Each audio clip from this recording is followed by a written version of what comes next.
Ms. Albright, you seem to be a bit emotional. Yeah, I've been trying to get my attorney to meet with me before court for multiple times now. I'm not understanding why I'm not being sentenced today.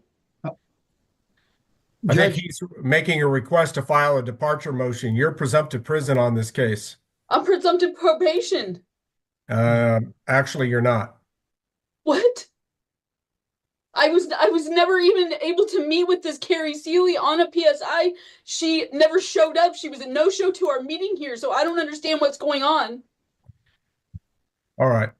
Well, we're going to continue your sentencing. That will allow more time for whatever conferencing is necessary to Monday, January 6th at 9 o'clock. According to the face sheet of the pre-sentence report, there's a special rule application here. Ms. Albright, you are presumptive prison because this is your third or subsequent felony drug possession conviction.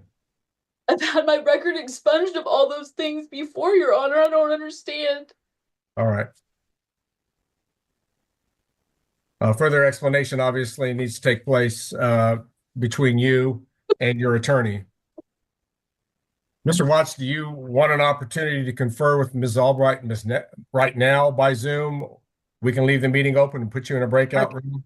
I'm fine with doing that, Your Honor. Okay. This is in the District Court of Butler County, Kansas, case entitled State of Kansas versus Elizabeth Louise Albright, case number 2024 CR 76. Brett Sweeney appearing for the state of Kansas. James Watts is defense counsel. Defendant Albright appearing from the Butler County Jail Zoom location. This matter comes before the court at this time for sentencing. The court's docket notes indicate that this defendant appeared before this court on October the 29th of 2024. At that time, she pled guilty to possession of methamphetamine, a level 5 drug felony. Sentencing originally was set for December the 30th. The notes from December 30th indicate that sentence was not pronounced on that date. Mr. Watts, on behalf of his client, had requested a continuance to file a departure motion, as this is a presumptive prison case. That request was granted, and the sentencing in this case was reset to today. Statutory provision for persons who are, frankly, in Ms. Albright's category. She's not had prior Senate bill treatment. The statute, I use the language of the statute here, is that a person that qualifies, and Ms. Albright falls in this qualification under 216805 F1, shall participate in an intensive substance abuse treatment program of at least 4 months duration. I know Your Honor is well aware of this provision, and Your Honor is also well aware that following that treatment program, a person would then be referred back to the court for possible placement in the community. As Your Honor is further aware, that treatment program, that provision in the has never been funded by the legislature. The legislature contemplates a treatment program for persons in Ms. Albright's circumstances. It does not exist because the legislature has not funded it. In the alternative, Ms. Albright has obtained a evaluation from Seventh Direction. I believe I forwarded same to the court.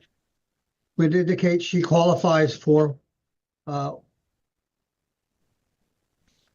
I read this correctly, intensive outpatient level 2 services.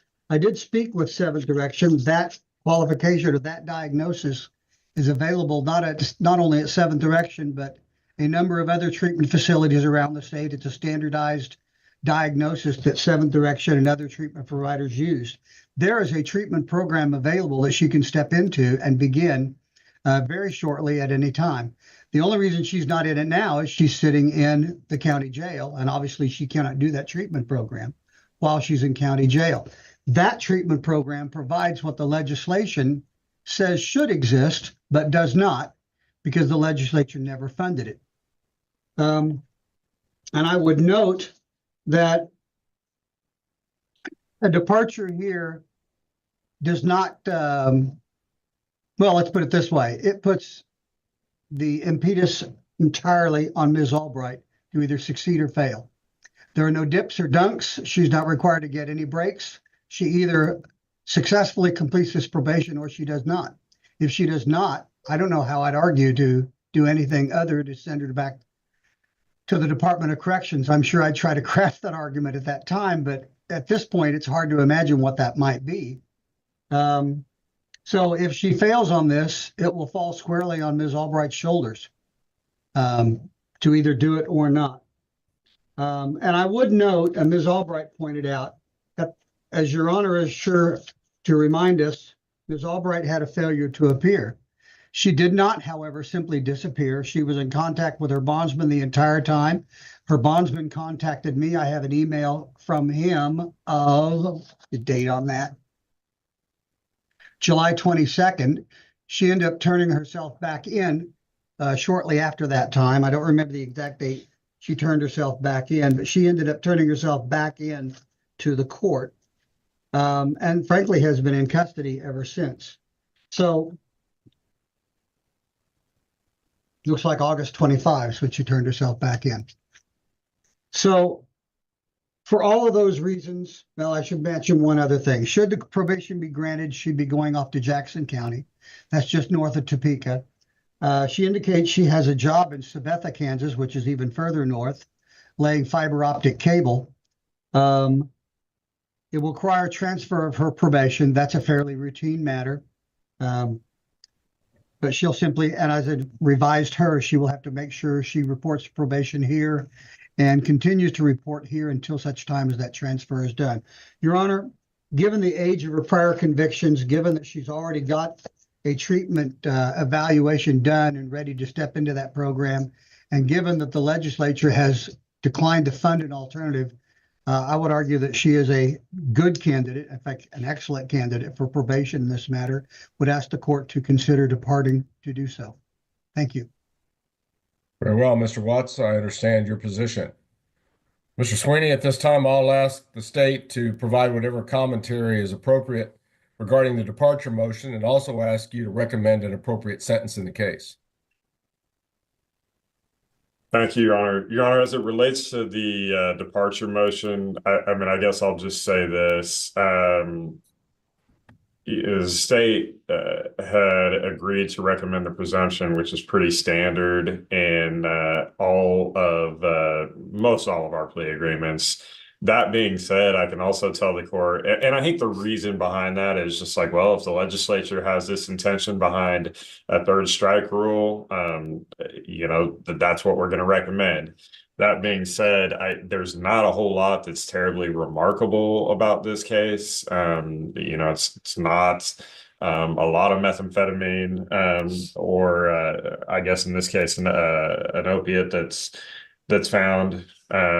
But in any event, I guess it is methamphetamine, but in any event, it is a third strike, and so the state's going to be recommending the presumption. The state would be recommending the mid-box, standard 20 months in Department of Corrections. Court hereby establishes count 1 as the base sentence in the case for the offense of possession of methamphetamine, a severity level 5 non-person drug felony, on which the defendant has a criminal history score of E, thus placing her in grid box 5, drug E.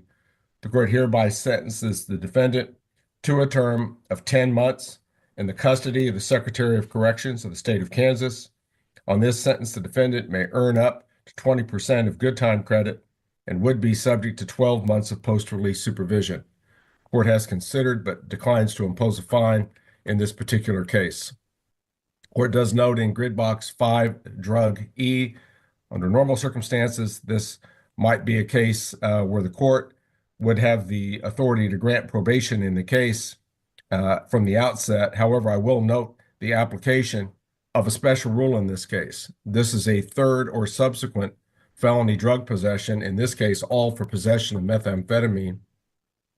Therefore, there is a special rule which presumes prison in this case. The court does note in response to determining that this case was a presumptive prison case, Mr. Watts, on behalf of his client, has filed a motion for dispositional or durational departure. This court finds at this time that this defendant, in the view of this court, would present no reasonable likelihood of success in a community-based program, and the court will reject the request for a dispositional departure and order prison in this case. Implicit in the court's earlier announcement of its ruling, all right, where'd the defendant go? I need to be able to see you on screen, ma'am. Again, implicit in the court's earlier ruling, the court has announced a sentence of 10 months, which is actually half of what the attorneys jointly recommended to this court. Implicit in that is that the court does find that the reasons stated in the motion and argued here by Mr. Watts does support a durational departure. The court does note that the statutory scheme would seem to indicate that the defendant would go to the Secretary of Corrections treatment program for at least 4 months, and then it's subject to a modification of the sentence by the court. Since that apparent statutory scheme has not been funded and is not available, what this court will do will almost presuppose that Ms. Albright will earn her good time credit and would have had a successful review following treatment. The court notes she's already served about 4.5 months of the 10-month sentence announced. Court would also presuppose she can earn about another month of good time credit, which would leave approximately 4 to 4.5 months for her to be in Department of Corrections custody, consistent somewhat with the statutory scheme. The court will order prison in this case. Mr. Sweeney, I'm going over my notes from the sentencing, and I'm going to ask you, are there other sentencing-related matters that you believe the court still needs to address? Your Honor, one additional sentencing matter, and this is a message that I'm getting from Ms. Seeley, but it appears that she did have a couple of other short stints that are going to add some time to the jail time credit, one from February 17th of this year to February 21st, and one from July 17th to August 7th of this year. And those are going to add, it looks like, a total of 25 days. It looks like from our math, that would bring the total jail time credit to 159. Okay, begging the question, why wasn't those periods included in the original computation? I'm gonna. Well, Ms. Seeley needs to answer that one. That was my error, Your Honor. I do apologize. She's entitled to every jail time credit day that the law allows. So if that needs to be corrected, included in the sentencing journal entry, please do so, Mr. Sweeney. Thank you for that announcement. All right. Mr. Watts, are you aware of anything further that the court needs to address at this time? No, Your Honor, I could do a brief breakout just to wrap things up. Ms. Albright, it's in your best interest to earn every good time credit day that you're eligible for while you're in Department of Corrections custody to earn your earliest possible release date. And I hope that somehow you can be successful in the community once you're released, and that you can leave this horrible drug of methamphetamine alone for the rest of your life, because it certainly hasn't done you any favors thus far. All right. I think we can accommodate that breakout session, Mr. Watts. We'll try to do that. At this time, the court will recess. Hey everybody, welcome to American Courts Live. Been traveling, so schedule's all messed up. Judge Fletcher didn't show up this morning, so we had to bail on it. But we're going to try again tomorrow morning, so we'll see what's going on there.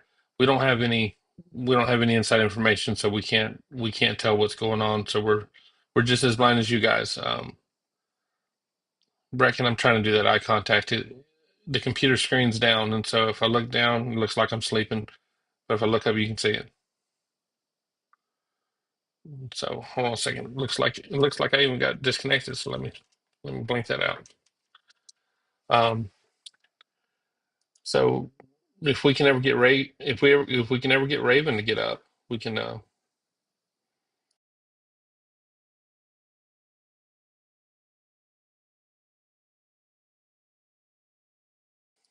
Okay, looks like I got muted again. So, yeah. All right, my camera's gonna act stupid, so we're gonna play around without the camera tonight. We got Judge Boyd coming up next. We got Judge Shackelford. We got Allegan County, Michigan. We've got Judge Hakeem, Judge Mercer. We got a bunch of them. So let's jump over to Judge Boyd from today. Excuse me. No. Come forward, please. Come forward. It's 0118. Hi. Hi. There's no kissing in the courtroom. I don't know why people think this is not a dating service. This is not where you're kissing people goodbye. I know what people see in Lifetime movies, but that's not allowed. You understand? Yes, Your Honor, I apologize. All right. What's your name? Michael Hernandez. Michael Hernandez? Yes, And were you supposed to be in court today? ma'am. She's supposed to be court. I'm her support. All right. I apologize. All right. Have a seat. And you need to sit on this side on the back row. Yes, Are you the same Waverly Whitlock who was placed on deferred adjudication in 2024 CR 5014 for the offense of possession of a controlled substance penalty group 1 less than 1 gram on June 25th, 2024 for a term of 2 years? Is that you? Yes. All right, state.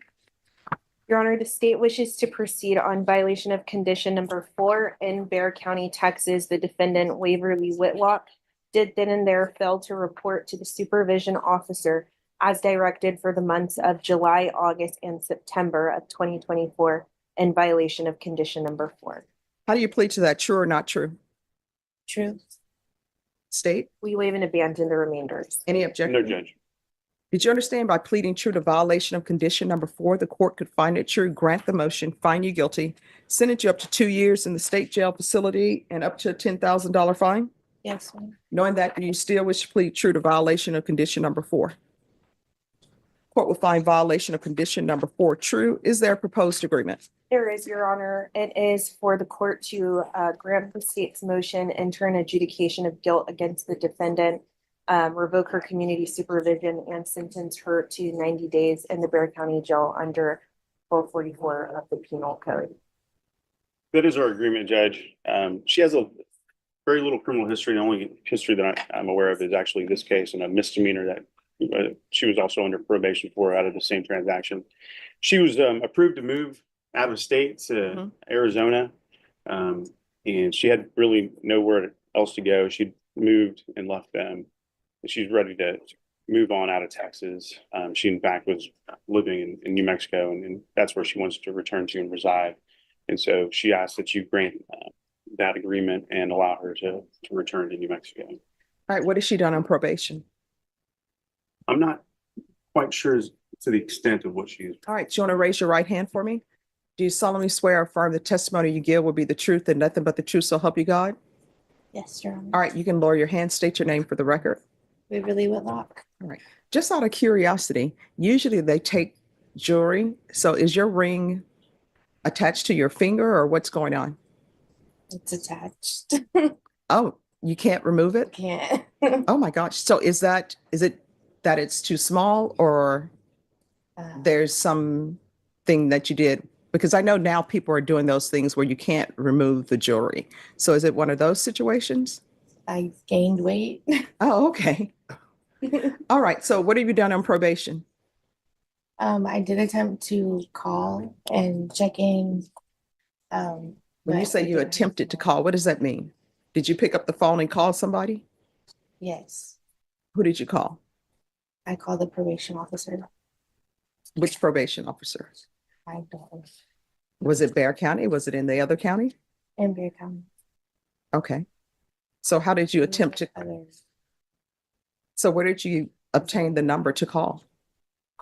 I'm sorry? Where did you obtain the number to call the probation officer in Bexar County? Right. So what else did you do? So you attempted to call. What else did you do? That was it. All right. So I don't She was understand. hardly, I guess, on probation. I don't believe she was on I probation didn't. very long. All right. So she hasn't done anything. I don't understand why I would give her 90 days, 1244. She hasn't done anything.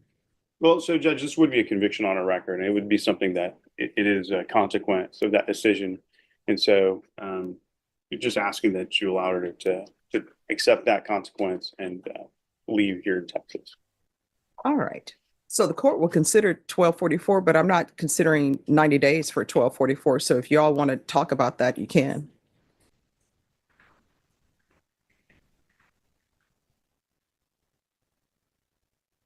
Does anyone know how many days does she have? She has 90 days. Oh, jail time. yeah, see. Well, so I mean, it would be up to a year in Bexar County Jail, Judge. So This is what I will tell you, because you're telling the court that she doesn't have a record. This is a possession less than a gram. I will tell both parties, I will not go as high as a year. So if you all want to negotiate on a time, you can. So Judge, our recommendation is 180 days for. All right. Is that what you're in agreement to? You okay with the case? Yeah. Okay. Yes, Judge. All right. So my understanding, the parties have agreed to 180 days under 1244 at the Bexar County Jail. Is that your understanding of the agreement? Yes. Are you asking the court to follow that agreement? Yes. Are you waiving your right to appeal? All right, let me explain something to you. With the 180 days at the Bexar County Jail, some people are like, oh, I'm supposed to get 2 for 1 or 3 for 1. I'm not in charge of that. The only thing I'm in charge of is sentencing you. Whatever, if they want to give you 2 for 1 or 3 for 1, that's completely up to the jail. The only thing I can say is I'm sentencing you to 180 days and they can't go over 180-day sentence. Do you understand? Now, what I can tell you is I'm not going to pick up the phone and call the jail and say, I want this person to serve day for day time. You understand? Yes. All right. Miss Abrams, are you in agreement with revocation? All right, the court is finding violation of condition number 4 true. The court is going to grant the motion, find you guilty, revoke, sentence you to 180 days in the Bexar County Jail under 1244. And let me just see if there's anything else that's due for your plea bargain agreement.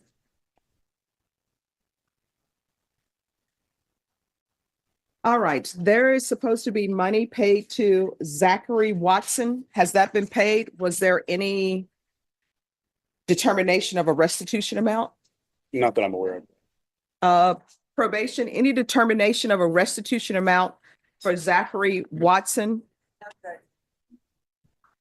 State, I'm assuming that was something that was taken in consideration. Yes, Judge. So she did, well, she had a misdemeanor burglary of a vehicle that she was also revoked on, and I believe that it was a condition in that case mirrored in this case.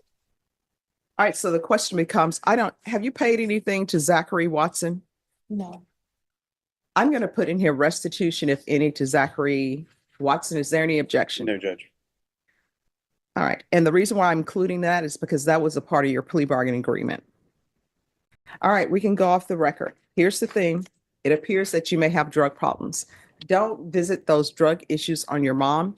You need to make sure that you get into sober support meetings. That's what they call the NAAA meetings now. Or if you need inpatient treatment, there are plenty of places that are free. If you can't find a place that's free and you need the help and you want the help, you can always come back here. I will, use whatever contacts I have in here to reach somebody in Mexico or Arizona or wherever you may be.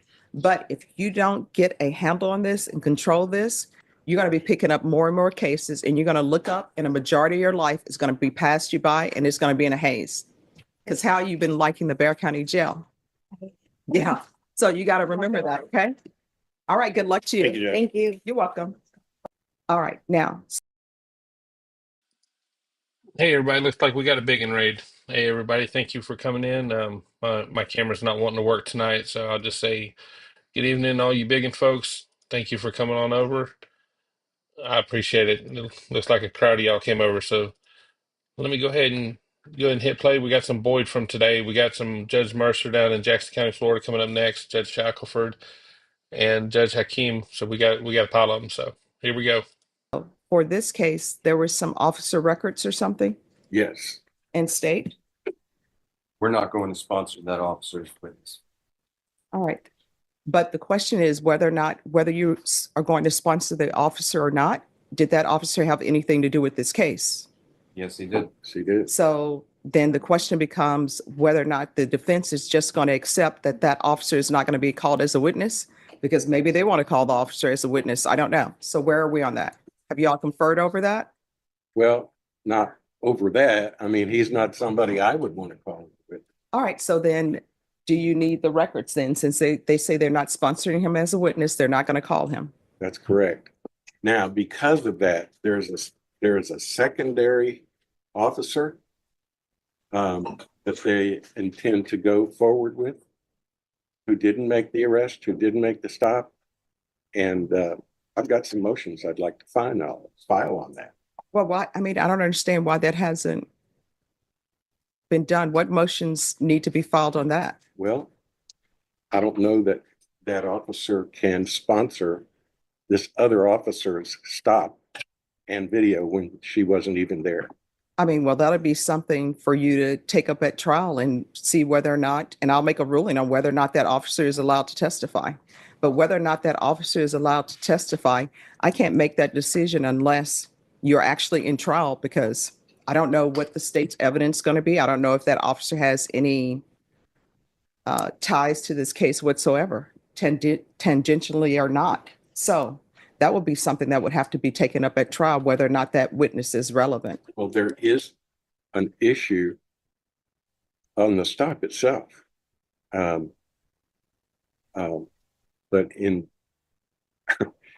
it is a video that was made by the officer that they're not going to sponsor. All right. So what I'm saying is this, and I want everybody to hear me clearly to make sure that I'm communicating what I'm trying to say to you. Yeah. In a jury trial, witnesses will be called. I don't know anything about your case. The only thing I know is what you're charged with. I do not, and I'm not allowed to do a pre-jury trial where I hear everything and make decisions, and then people can then have a trial. So what will end up happening is the state will call witnesses. If there's a witness that the state intends to call and the defense thinks that that witness is not relevant, then I will make a ruling. If I determine that witness is not relevant, then guess what? That witness won't testify. For example, on your case, I know nothing about your case.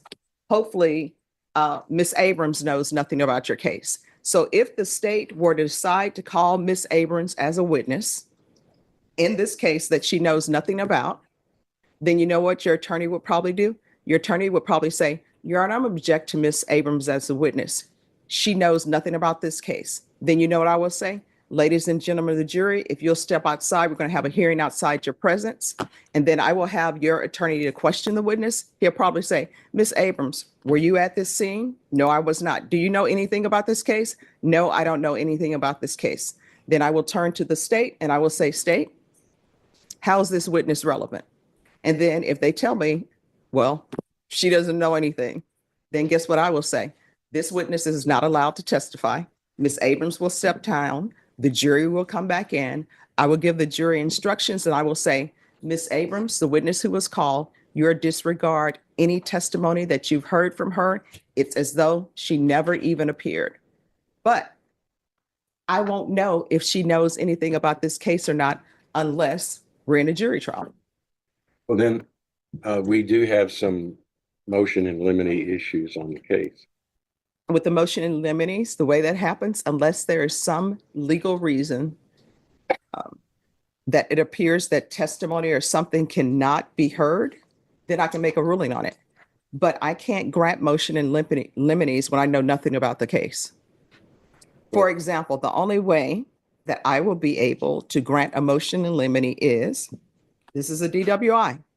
Let's say somebody's saying you committed a murder also, right? That is unrelated to this DWI. With that, I can say that is not coming in whatsoever. But usually with motion in limines, it's different things where the attorney does not want certain things brought before the jury. And what I'll tell everybody is I'll say, look, state or defense, if the state has a motion in limine, I'll say, if you're going to get into the fact that she cut down Auburn's oak tree or whatever, I'll be like, y'all need to approach before you question that witness about that. And then the jury will go outside and then we'll talk about it. And I'll say, okay, what does her poisoning or cutting down the tree in Auburn have to do with this case? And again, if it has nothing to do with the case, I'll be like, it's not coming in. Or if I find that it's more prejudicial than probative, it's not coming in. But I can't make those decisions until I know what's going on with the case, because the only thing I know about your case is what you're charged with. I don't know any facts of the case whatsoever. I don't know. The only way I know about blood draws or whether was there a blood draw or not is because of discovery issues that were asked for. So That's where we are. Well, Judge, I do believe I have a right to file a motion to suppress the blood draw. I have a Yeah, but right has that to been file a filed? motion to suppress the video. Has it been filed? I'm going to file it now, but this is the first notice that I received that they're not going to use that witness at all. Okay. So I'm asking you to give me a 2801 pretrial hearing. Well, you all need to file those and file it today, and it'll be heard today. Thank you. I don't know that I can file it today. This case has been going on since July 2024. And I know Ms. Cotner is ready for this case to be concluded. And this case is going to be concluded. So it needs to be filed today. We've been here forever on this case. Well, So Judge, file the this motion. is the state's delay, not mine. Mhm. You understand that? I do understand that. And what I'm Okay. telling you is motions need to be filed, and those motions need to be filed today. I don't know how many other ways I can say it. Right. Your So- motion needs to be filed today. I will file it today, but it's what I heard you say you would hear it today. File your motion. State, have your witnesses here. Discuss, confer. Okay. Very good. So, is Mr. Soriano excused? No, you're supposed to be conferring.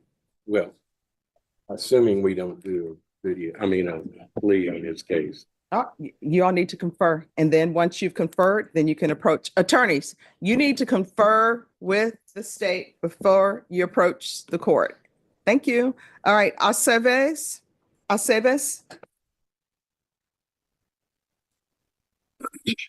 Judge, Mr. Alcives indicates that his attorney won't be present today. So this is just a compliance to check in. All right, so hi, how are you doing? Are you surviving the cold? Yeah, very difficult. Well, here's the thing, in San Antonio, and I have done this, but I don't do it anymore. When it's super hot, when it's 100 degrees, everybody's like, oh, it's so hot. And now we have this beautiful weather. People are like, it's so cold. I'm loving this weather. I'm just gonna own it and say I love it. You can tell the people who are from colder climates. Mhm. I still don't understand this. Walking around with shorts with a sweater on. They say as long as the top half is warm, the bottom half is, they don't really get cold down there. All right, I need somebody to do some research on that. Mahia, is there anybody willing to research that for me? I'm not going to do it because my mom would be upset. So how's everything going with you? Pretty good, man. Still keeping on my same job and going to probation once every month and doing the drug test and all that. That is awesome. You've been doing a great job. Miss Abrams, is there anything else? Judge, his probation officer indicates that there have been no issues. He's been doing very well on his probation. Okay. And we would ask that possibly we can amend his field visits to once every other month or once every 3 months at this time, Judge. Okay. All right, we can do field visits. We'll start you off with once every other month. Okay. And then slowly we'll do it to maybe once every 3 months and do that route. It's sort of like being, when you send a child off to college, sometimes you've had them on lockdown and then they go to college out of state and they just lose their mind. But we're not going to let that happen to you. So as of right now, there are no concerns, Judge. Okay. All right. Well, it was good to see Judge Boyd today. She's been out for a while. I was kind of worried that she wasn't going to come back, but she's come back today and as lively as ever. Her and that other lawyer have some issues. I actually stopped watching I actually watched a court channel that accused that lawyer of being racist towards her, and I just decided there's no way he can tell that, and I'm certainly not qualified to make that decision. So I just decided that's not a channel for me to watch. It was so long ago, I couldn't even tell you what channel it was. So I try not to worry about that. I think he likes to argue the law with her, and he has to do a job, and so I like to think that that's just what it is. Let's go to Allegan County. As well. Yes, sir. The allegation is that you stole property from a Dollar General. that was open to the public and that the value of the property you stole was less than $200. Is that true? Yes, sir. What did you steal from the Dollar General? A cell phone. And the value of that cell phone? I don't know, $50. $77.28. All right. Are the people satisfied? Yes, we are. Ms. Strasser, are you satisfied? Yes, I am, Your Honor. All right. Do you wish to address sentencing? Well, first of all, Mr. Zakursky, you wish to address sentencing? Yes, Your Honor, we would leave it to the discretion of the court. I believe the defense is going to propose time served, and we do not oppose that. And also, there is a restitution request that was sent out back in June. We haven't got any response to that yet, so I don't believe there's a restitution issue at this time. I'll indicate that if there's restitution, it'll have to be established by motion. Ms. Strasser, what did you have to say? Thank you. We would ask for time served. Mr. Weaver has been incarcerated in the Kalamazoo County Jail for the previous 4 months, which is a very extensive amount of time. He did return the cell phone in this matter and would ask the court for the time served recommendation to be followed. Thank you. Mr. Weaver, what do you have to say? I'm sorry for taking the phone, and I think 4 months is a pretty long enough time for taking a cell phone and giving it back to him in the box without opening it. Well, okay. I mean, that may be, but that seems like an odd way to barter your life away. If you're going to be trading 4 months for different items that you decide that you're going to steal, I don't know. It doesn't seem like a really good plan of action. You might want to reconsider that. I will go ahead and I will send the nollie pros pertaining to the other file that dismisses that. In this matter, I will go ahead and indicate that I am going to assess some minimal costs that I have no choice but to assess. So whether I order time served or not, we still need to assess the state cost of $50 and court costs of $75. So there's $125 that will be owing. I'll give you 90 days from your release date in Kalamazoo to take care of that. All right. When are you anticipating to be released from Kalamazoo? About a year from now. Is there any way I could just do time in jail and cover that up then? No. The $150. I wish I could. I don't have a means of doing that. But I know, but I'm not gonna pay it, so I'm just gonna do time in jail. Well, that would just be a separate matter of contempt though, but in any event, we're gonna be indicating $125 to be paid 90 days after release. I'm just gonna do the time in jail. Well, I'm trust me, sir, I'm sentencing you to 93 days in jail and give you credit for 93 days served. Right. So I know, but I'm talking about for the payment. I'm sorry? I said for the thing, I'm not gonna pay it. Is there any way they could just give me time in jail for it? Seems I'm gonna be here anyways. Sir, I guess maybe I'll say it to you one more time. I'll say it to you slowly this time. Yeah. Even if I sentence you to time served, which is my inclination, and that's what I am planning to do, I still have no choice but to assess state costs and a crime victim fee. So that's why, even if I use only time, there's still $125 that will be owing. Oh, no. Is there any way I can file a motion for that? Is there any way I can file an appeal on that? For the, you know what, you can discuss it with your, sir, you know what, the normal costs associated with this would be $525 on both files. So this is going to be a greatly reduced matter. This is just something that is imposed by the state that we have to do. Sorry, if you want to avoid, sir, if you want to avoid this type of charge, I would suggest you stop stealing again. I'm gonna go have fun and steal again, sir. I'm done talking. I'll just file an appeal. Well, that seems like a really poor choice of career paths. That's my life. Well, but no, yeah, well, it is your life because that's what you're choosing to do with it. But good luck to you, sir. You can leave. Thank you. Let's go on the record in the matter of the people, state of Michigan versus Brizendine. This is Jessica Brizendine. Okay. The victim in this case talked to me the other day. He indicated that he wanted to appear for sentencing and make a statement. I'm just curious if he's in the waiting room. What is his name? It's Lee Earl Brizendine. I am not. I'm right here with Jessica. We share a phone. Oh, are you Mr. Brizendine? Are you the victim in this? Yes, sir, I am. And it's non-assaultive contact for the record. I was just gonna say, all right. All right, well, Mr. Brizendine, then if you wish to be heard, please go ahead. Okay, my wife was very sick that day, and I might have said some things to her that might have provoked her. I would like to see time served because, like, I'm with her. We have 2 kids together in our custody, a 20-year-old and a 2-year-old, and 2 kids out of our custody. And so she doesn't have a job. I'm on Social Security. So, like, any fines and costs, I'd have to pay because she doesn't have a job. Oh, I would owe you. And she was very sick that day. She had an E. coli infection. She had a catheter put in. Okay.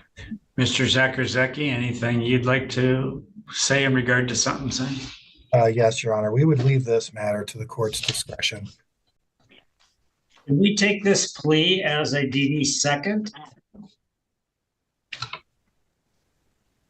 It was one No. count of DV. No, it was amended to first. It was amended first. Okay, go ahead. All right, Ms. Silverstein, go ahead. Thank you, Your Honor. We're asking for fines and costs only in this matter. Ms. Brizendine takes responsibility. That was a perfect comment, Rebecca. That was a perfect comment right there. I was just thinking about that, cracking up on it's a second domestic violence, and he's got to call and try to get out of it because he knows he's going to be the one that has to pay the cost for it. Don't get rowdy with your spouse or partner if you're not willing to pay the cost, because if you're in it together, you're in it together. For the role that she played in her actions on that day. It's my understanding the 2 parties have reconciled. They are married, and they've been working through this issue. Ms. Brizendine is in counseling, and recognizes the factors that led up to that incident. There is extremely high stress, extremely severe medical conditions. While she knows that's no excuse for her behavior, she's taking steps to manage her stress better, take care of her health, and move forward so that her and Mr. Brizendine Sr. can act as a family unit and be productive together. So we ask the court consider that for sentencing. Ms. Brizendine, what would you like to say? I basically, this situation was not a normal situation. I understand it occurred, and hopefully, with being a little bit more on top of my health and trying to get control over some of the stress in my life, we can get this, to where it never ever happens again. And it was very unusual. Yeah, I'm thinking that we can get this to where it doesn't happen again. It sounds like we need some monitoring, some supervision, because it had happened just a few months prior, right? It happened again in, the previous incident was in March of 2024, right? Yeah. Okay. So, DVs, domestic violence matters, being some of the most dangerous matters that law enforcement, as well as general public, and specifically parties are confronted with. It's a very dangerous thing. Whether or not you're getting back together or you guys have reunited, that doesn't really address the matter of the future safety.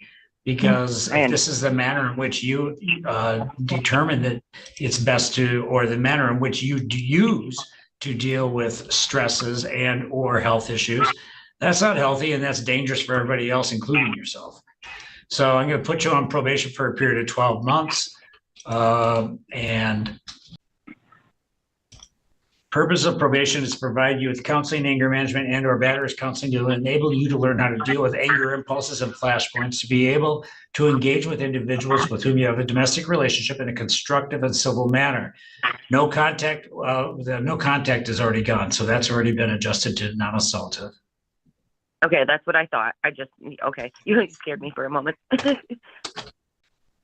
Am I able to do probation through Kalamazoo County? I do not have a vehicle. No, you and this is cannot. where I live. No. Oh. Can it be done via like phone or Zoom? I don't have a. There's going to vehicle. be significant amounts can be done with the remotely, but there may be some things you're required to be here for. But by and large, you'll be able to work with the probation officers, but it's going to be through our probation department. Okay, that's at least helpful. I'm really concerned about being able to get there. Fines are $300. State costs $50. Court costs $300. Friend victim right fee $75. I apologize for your time, sir. That's a total of $1,085. You can pay over the period of probation. Okay, will they allow me to set up a payment plan? You can work that out with the probation officers. Okay. You're all set? Do you have the number for the probation department? Yes, I do. I believe my attorney just sent that to me via text. All right, go ahead and give them a call and they'll take it from there. Okay, thank you very much. You're welcome. It always amazes me how much stuff is done at the last minute. She was talking about needing the information, and her attorney had sent it to her in the last few minutes. I know with our son, we would be waiting for months to hear something, and then the day before court, everything would fall together. I'm a bad procrastinator, so I'd never be able to get away with that. I'd fall apart at the last minute. I've got to do it as soon as I figure it out, or else it's not going to get done. Let's go to Judge Mercer in Jackson County, Florida. 39 on the docket, charged with driving under the influence and driving while license suspended. Mr. Mitchell, I'm sure you looked at the degree crime on the DUI. So listen to Mr. Mitchell. He's going to tell you what degree crime, what the maximum penalty is for these charges.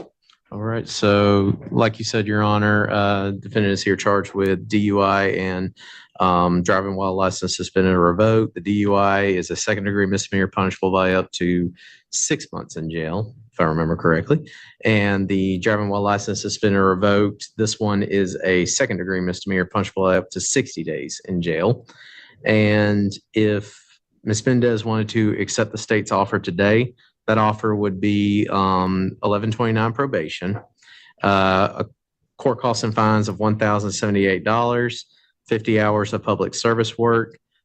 She would have to enroll in and complete DUI school, go through substance abuse counseling. Her driver's license would have the minimum suspension possible. And pursuant to the plea, we will dismiss count 2, which is the suspended license charge. So that's the state's recommended disposition, Ms. Mendez. Do you have any questions about the charge you've been accused of? No, Your Honor. And how do you want to plea? You want to plead to the DUI if they dismiss the driving license suspended? That's essentially what their offer is. Yes, Your Honor. Okay. You need to understand, I'm going to ask you some questions. I'm not saying I'm going to go along with that offer because I remember a prior recent charge. But if you want to plead no contest, this is how we're going to resolve the case. And I'm going to listen to you and listen to them before I impose a sentence. Is that what you want to do? Yes, sir. Okay, I'm gonna need you to sign this waiver of rights form. This form enters your plea of no contest to the charge of DUI only. The state's agreeing to dismiss the driving while license suspended case. And this form also waives your right to call and cross-examine witnesses, waives your right to an attorney today, and waives your right to a jury trial. Okay, so I'm accepting that plea. I'm going to find it's freely and voluntarily entered. Ms. Mendez, my memory from first appearance, I think this is the case where you had a very recent DUI in another state, perhaps July or something like that. That was still pending when you got this DUI. Is that accurate? Is my memory right? Your Honor, yes, it's still open. I believe the last appearance, the next appearance is scheduled for January 15th, but based on the last appearance, we were arranging to have it dismissed based on the evidence and the discovery. Where's that DUI? In Dothan, Okay. Alabama. I also seem to remember you had prior DUIs in other states before that one. Is that right? Yes, Your Honor. So how many DUIs have you had that you've been convicted of? Let's start with that. 2 in New Jersey. Okay. And how old are they?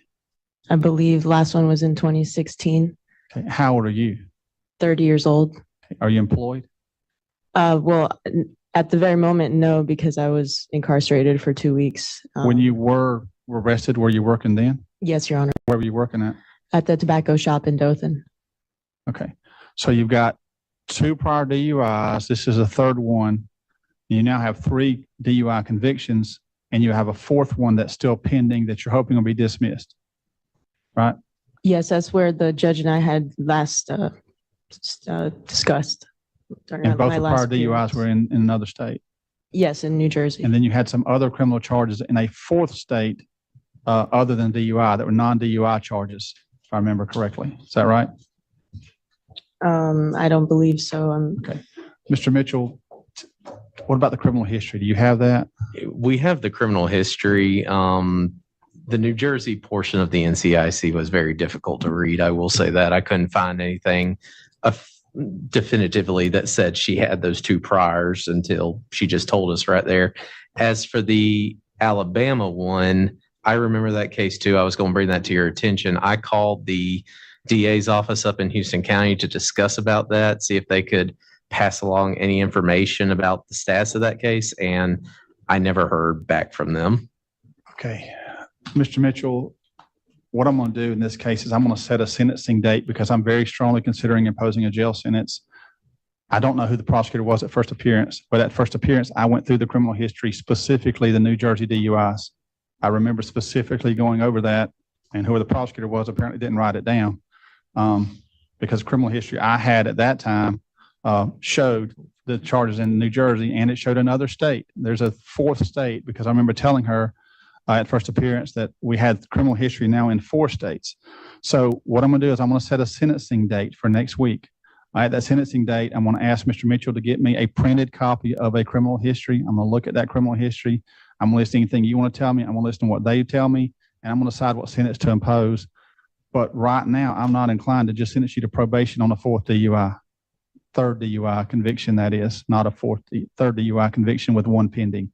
I don't know that I'm going to do that. I'm not convinced that's the appropriate thing to do. I think you may need to go to jail, but I'm going to give you the benefit of the doubt, and I want them to do their job and find out specifically what your criminal history is. What's being offered to you is basically a first offender. What they're asking for is a very first DUI penalty. Okay, that's not appropriate on someone's 3rd DUI. It's just not appropriate. It's not going to happen. So I got to decide what a fair penalty is, and to be fair to you and fair to them, I want to learn more about your history, the age of the DUIs, and the criminal history in the 4th state, which I believe, I'm thinking it was out west. No, sir. I don't have any North Carolina, criminal charges anywhere in New Jersey, West. Alabama, and Florida. That's it? Yes, sir. I don't have any criminal charges in any other states. Okay. I could be wrong. It happened once before, 1984 it was, I think. But I'm going to set your sentencing for 1 week from tomorrow. That'll be next Tuesday at 8:30. Is that when I set the other case? We'll do it after first appearance, and you'll be back then. Any witnesses you want me to hear from, I'm glad to listen to, but I want to see your criminal history with my own eyes instead of trying to go from my memory. I've seen 50 or 75 cases probably since I saw your case. Okay, so I may be getting it confused with another, but pretty sure I got the right one. So we're going to get you to sign this notice to be back in court next Tuesday at 8:30, ma'am. Sir, do you have any questions in the back? Sure. This is my brother, Victor. Okay. You just stand right there. So you're in front of the microphone. That way she can hear, you can hear everything. So, Your Honor, she doesn't have priors as far as criminal. What DUIs Considering criminal DUI, she does. DUIs and you're are criminal. accurate. Yeah. Okay. So you think she only has DUIs? Her DUIs and the possession. And the possession was dismissed due to that the legality in the state. Possession of cannabis. Okay, so you think that the other charge I'm remembering is a cannabis possession? That is okay, what and it is. That may be correct. I remember something besides DUIs, and I thought it was another state. It was in the state of New Jersey. You're thinking the state of New Hampshire in the DUI aspect. The state of New Jersey had the possession, but then it went into recreational use, which then lifted that. So there is a case. fourth state of New Hampshire. No, there is not. No? No, there's not. So then it's the 3 states, and then I think he had mentioned to you the state of New York, but the state of New York wasn't necessarily a DUI case because they have different DUI laws, one driving under the influence and one driving, what is the? Ability impaired. Ability impaired, right. So the question is this: how many states have you been charged with crimes in? That's the question. Just in New Jersey, sir. Just in New Not Jersey. just in New Jersey. You've got New Jersey and Florida and Alabama. Alabama's pending right now. How many? Let me ask the question again because I'm not getting through somehow. How many states have you been charged with crimes in? That's as clear as I can make it. Well, in New Jersey and Alabama, and I suppose 3. Florida. Your answer is 3. Okay, is that right? Yes, sir. What about New Hampshire? You were never charged with a crime in New Hampshire. He's just confused because I had my license was from New Hampshire when I moved. Okay. He also mentioned New York. You tell me you never been charged with a crime in New York. Not a criminal charge, just the DWAI. So I want to see your criminal history and see if that's accurate or not. But my bigger concern is I want to know that Mr. Mitchell knows the DUI history because he's asking me to treat you as a first offender DUI and you're not a first offender DUI.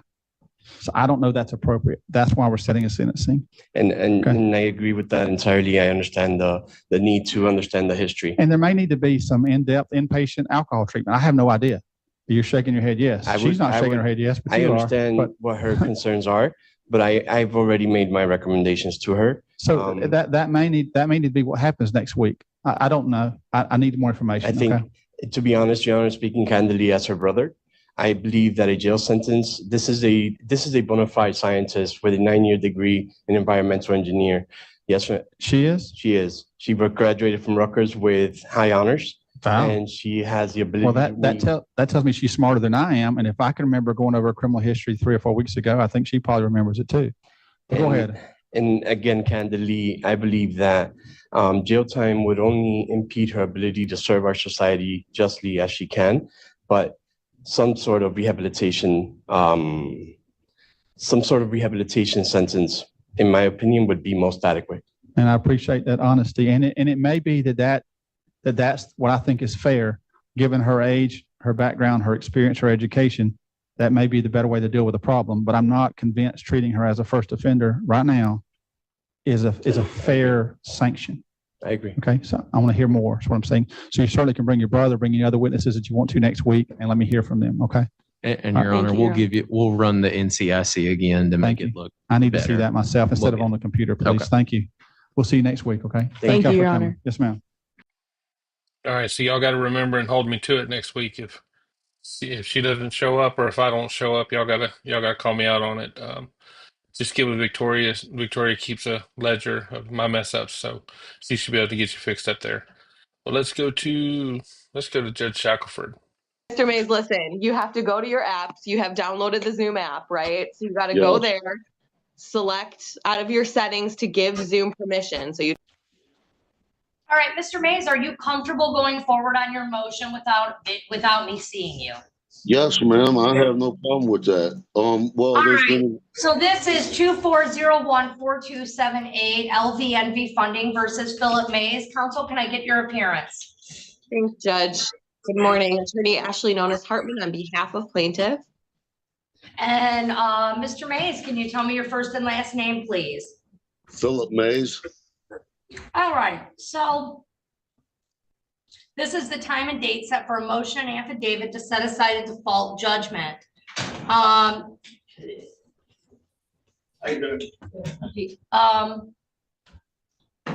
So your allegation in your motion is that there was no jurisdiction because you weren't personally served. Is that correct? Yes, ma'am. All right. I have a proof of service and affidavit in the file that indicates you were in fact served, personally served. Ma'am, if you go to they issued a brief to you. This is how I actually even found out about this. I got the letter default in judgment on a Friday, and I was wondering, I didn't know what it was about because I didn't know I was supposed to be in court. I contacted their law firm, and when I spoke with them, They told me that this was a debt that was over 8 years old and that I was supposed to be in court. I never knew anything about that. If you go to their brief and you look at their brief on page where he said he served me, he didn't serve me. It's saying that I'm a black man with black hair, 160 pounds, and that I told them that I supposedly said, yeah, this is me, and accepted a letter from them. There's no black people in my home. There's no way that they serve me. Are you telling me, Mr. Mays, are you telling me you are not a black male? No, ma'am, I'm white. I'm I'd Caucasian love to male. see you. I'd love to see you. If I could see you, we could resolve this real quick. Because could they come- served a I black could come to your man. court, ma'am, I could come to your courtroom right now with my driver's license. All right, I'll see you in a minute. Come on up, I'll see you in a I'm on my minute. way. I'm on my way. All right. All right, bye-bye. I mean, Miss Nonis, they served a black man. We'll see, Mr. Mays, we'll see you as soon as you get here, okay? I'm on my way, ma'am. Thank you. This is why it's so important, and I know it's not, there's nothing you can do about it, but this is why it's so important for me to be able to see people in court, right? No. If I could see you, I'd grant your motion right this second. Okay, well, So you're gonna. come on in. I'll see you in a minute. I'm 10 minutes away. All right, bye-bye. All right, thank you. Yes, ma'am. Officer, you want to come on up? Hi, come on up, sir. Well, do you have it? Yes, ma'am. All right, let's see it. We're back on the record on 2401-4278 GC LVNV funding versus Philip M. Mays. Council's present. Can you turn around so council can see the cameras up there? This is not the guy that was served. That's for sure. I've seen his driver's license. This is definitely Philip M. Mays, and he is listed as a white male. Okay, Mr. Mays, your motion's granted. Ma'am, can I say something before we quit? Are they gonna be able to bring this up against me again? Because for one. Yes. Well, for one, they said that this is an 8-year-old debt. I never been contacted as far as trying to find out if it is even me that made the debt. I have a brain injury that I was diagnosed with from a car accident. I can't remember how long ago. So I don't remember things like that. The only outstanding debt I have right now, all my debts are paid 100%, is a hospital bill. And I've never even been contacted by these people, which is what's got me kind of confused about this. And according to MCL. One sec. Well, if you're are you gonna quote me a statute about a statute of limitations? Yes. Okay, I know it. All right, there are ways that, let's hear what Ms. Nonis has to say real quick, but I know the statute. I understand where you're going. Okay. Counsel? So thanks, Judge. So a couple things. First and foremost, with his motion being granted, obviously I don't object. I would agree with that. I would just ask that it's still set for a pretrial. Have him file an answer. I can get him the documentation and we can go from there with the pretrial. Because here's the thing. I mean, we are going to assume again, it is within the statute of limitations. He clearly says he just doesn't remember it because the statements are addressed to his name, to his current address. So to avoid wasting the court's time, wasting his time. Has he made payments? Well, let me ask, has he made, I mean, if it's 8 years old, did he make payments up to up to 6 years? When was the last payment? So the last payment made was in October of 2018, which when we filed suit, it was in the statute of limitations. I believe it still would be in the statute. So yes, payments were made on the account that brings it in statute. So it's not past that. Well, can I ask you what was the amount on the payment? The last payment you $66. $66. And you're saying I owed how much on this credit? What was the credit at? The current balance that they're pursuing is $1,314.68. That's the amount that was remaining on the account after it was charged off for non-payment. Was it from a credit? Was it from a store or Myers or something like that? Sir, this was explained to you when you called in the office. It was a Macy's credit card that was addressed to your name and to your address. Macy's credit card. So, sir, I'll tell you the way the statute of limitations work, if you continue to make payments and continue to acknowledge that debt, that it's not necessarily 6 years from when the debt was incurred. Yeah, but if somebody took this out in my name and they've made a couple payments to make it look like they was in compliance and Well, then that would just be a stop. defense that you would have going forward that Oh, we no, could I'm have a gonna fight trial. it. Yeah. Listen to me, okay? If you had a defense and it wasn't you, or it was fraud, those are defenses that you would present at a hearing, Okay, right? yes. Okay, that's fine. So there's paper, so I don't know anything about it except for what the two of you just told me. But sir, you can go down to the window, Mr. Mays, and you can file do you have the complaint with you? Yes. The paperwork? Did you received you're saying, we know you did. Yeah, I have the one that I got when I found out I was supposed to be in court. Can I get my $20 back? Cause they made me pay $20 to reinstate. Yes. I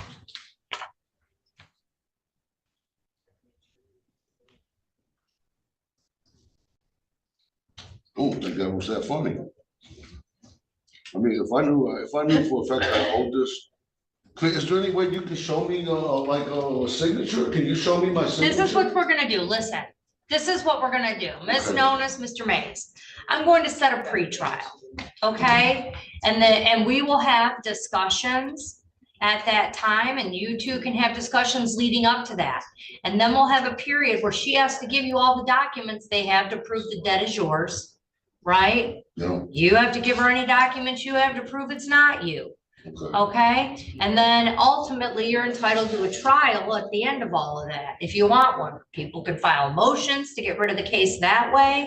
But for now, it's clearly not you that was served. So we're past that. So I'm going to ask you, I'm returning your $20, all right? I'm asking you to go downstairs to the windows, to the civil clerk, and ask to file an answer. And they actually have the paperwork down there. You can just fill it out before you leave. Okay? And there are also defenses. And if it's not you, you can fill that out too and check the boxes saying why you think this isn't your debt or why you think you're not responsible for it. And then we'll have a pretrial. We'll come back in a few weeks, okay?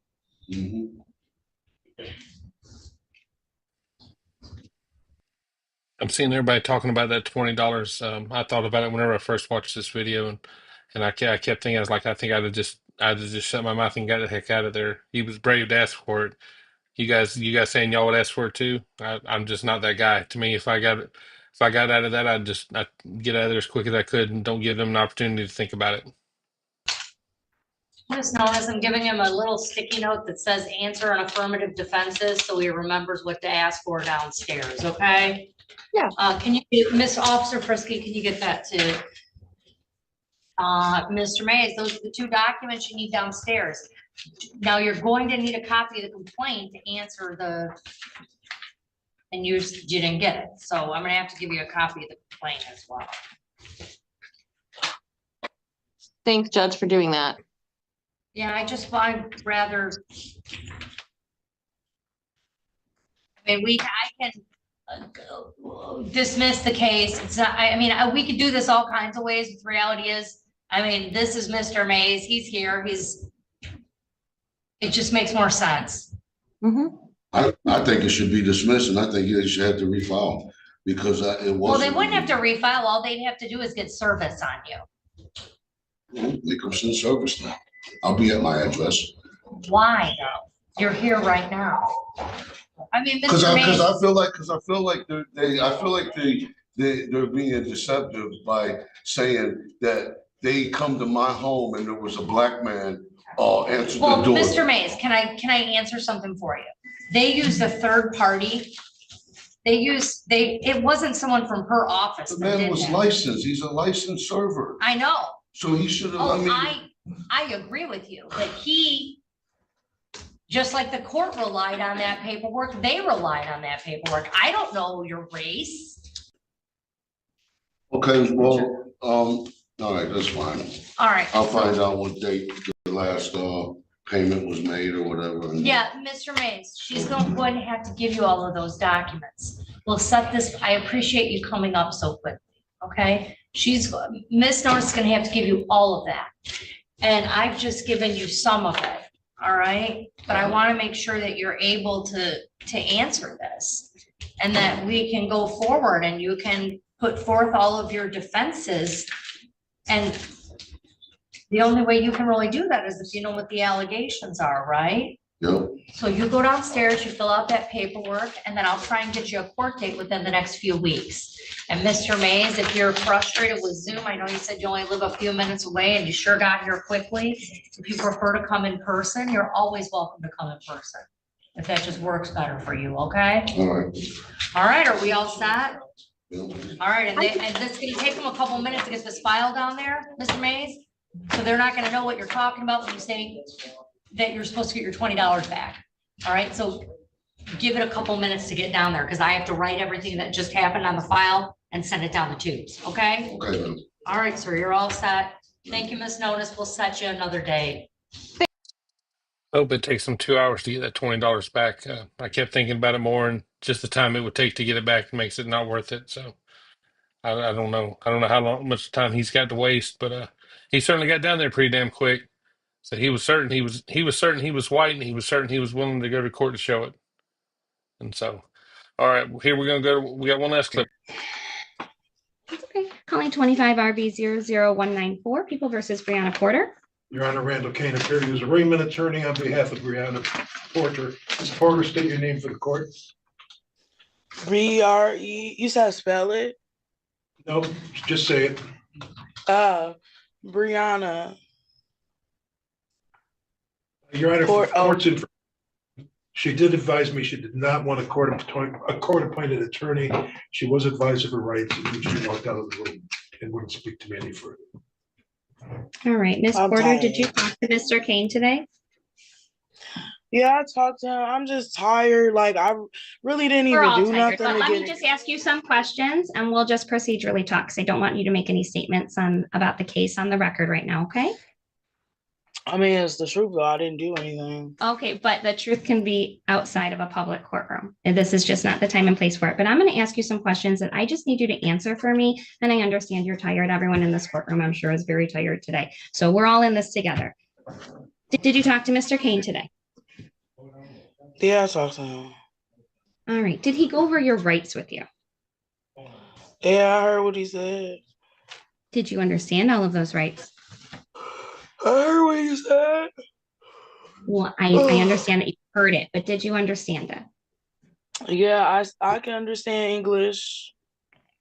Do you have any questions regarding your rights in this court hearing? No. I'm going to enter a not guilty plea for purposes of arraignment with regard to bond, Mr. Kane. Your Honor, I have no information on Ms. Porter. As I stated, she walked out of the room. Okay. Ms. Porter, where do you live and who do you live with? I live by myself. I have my own place in Washington, Michigan. Okay. And we have an address for, is that not a correct address? That's my old address. That's my old address. I don't stay there no more. Okay, so one of the questions Mr. Kane would have asked you if you had stayed in the meeting with him would have been an updated address to make sure that you can receive court notices. Well, I can still give him an address. I just don't want to even talk to no judge right now. I mean, no, not I like am that. Judge Cockathy. I meant to say lawyer. I didn't want to talk to him at the time. I was really tired. I'm cramping on my period. Like, it's a lot going on for me. Like, Yeah, and unfortunately, there are days we have to deal with things that we don't want to, and they're not the best days for us. I So mean, I understand, and I go through those days myself. But Miss Porter, Trust me, right I am. now, I can't have you place your address on the record because I have a public courtroom full of people, and we are also broadcasting live to YouTube. So I don't place people's personal information live like that. So that is why we have you have those private conversations. And I will have Mr. Kane pull back into the jail to get an updated address for you because we need that address to make sure you're receiving notice to be able to come to court. Do you work? Okay, what am I coming to court for? for a disorderly conduct charge. Do you work? Are you employed? Disorderly conduct for what? Ma'am, I don't know the facts of the case. I'm just here to facilitate to make sure that rights are protected. So People what have a is, so what is place my, to so, handle their. so what is my verdict? What is my verdict? There's no verdict because we're only here for an arraignment to let you know what the charges are so that you can prepare any possible defense to those. Ma'am, Okay, do so you when I work? gotta come back to court? What? Do you work? Let's answer my questions No, first and we'll. no, I don't. I do not work. I don't work. I don't work. I don't have no job. All right. Based on my conversations with the defendant, one thing the court has to assess during assessing bond is the likelihood that the defendant will appear in court to handle the matter before the court. This is a disorderly person charge, which is a 90-day felon or misdemeanor, and the court is aware of that fact. However, based on my conversations with the defendant, I'm going to assess a $500 cash bond at this time. We are going to assess a pretrial. That pretrial will be January 16th. 2025 at 8:30 a.m. on Zoom. I do not have a judge on this file yet for my purposes, but if you are still So in the you gave McComb me until January the 16th for a disorderly charge, and you just made my bond from $260 to $500. well, Like, number one, you don't I have even to make set a sense. $260 bond, ma'am. I'm setting the original bond and I'm setting a $500 cash bond. I never set any other bond, so I didn't change a bond Okay, because you're consistent. That was However, stupid. So I'm when not I go to giving you court any again? time. January 16th from now until then is 1 week. That is 7 days. That is the next court date I have for the Roseville docket, which is why I said it so quickly in the event that you are unable to bond out. January 16th is not a 7-day sentence because there is no crime to sentence you on at this time. That is just your next court date for a pretrial to assess how you want to handle this matter. I'm setting a $500 cash bond because I feel that's appropriate in this court to ensure that you will appear in court. You are welcome I to would post have came to court, $500 in but not, cash. like, I don't care. I don't care. me Like, send I you gotta a- sit here, whatever. I will sit my ass here and go to fucking sleep. This shit don't bother me. For real, All right, but then you're that all was set that then. was whack that you sat here and tried to give me that charge. You tried to give me that much of a bond for a fucking misconduct, and I did not do nothing. So you trying to be funny, but whatever. You can kiss my ass. I'm really not. I just want to make sure you come to court, but you're all set today. Whatever. I'll come to court when I Mr. Fox, are you ready on Booker or would you? You gotta love that the way the judge just stayed cool during the whole time. That's what makes these judges so great. I'd have lost my mind and been right there fighting with her. You know, they always say don't drop down to their level, but I'm always more than willing to. But I think that's gonna be it tonight. I think we left it on a good one. Tomorrow morning we're gonna show up for court and see if Judge Fleischer shows up. If not, we'll find something else to do. Thank you guys for y'all's support. Thank you guys for showing up, and we will see you tomorrow.